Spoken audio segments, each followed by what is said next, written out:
অভিমান থাকুক অভিমানের মতো। এই শহরে প্রচুর স্বাধীনতা পেয়ে অবৈধ সম্পর্কের আড়ালে মৃত হয় হাজারো নবজাতক শিশুর। অভিমানে মুখ ফেরালে সত্যিটা তো খুঁজলে না, প্রতারণায় দেখলে শুধু ভালোবাসা বুঝলে না।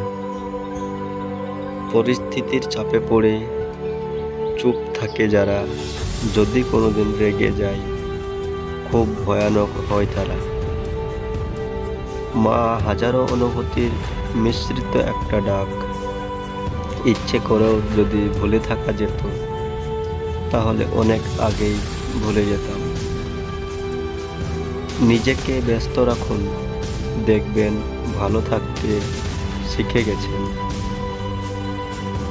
সরি বাবা, এখন তোমার গর্বের কোনো কারণ হতে পারলাম না। ভালো আছি এই মিথ্যা কথাটা বলতে বলতে কেউ কেউ সত্যিই এক সময় ভালো থাকতে শিখে ফেলে।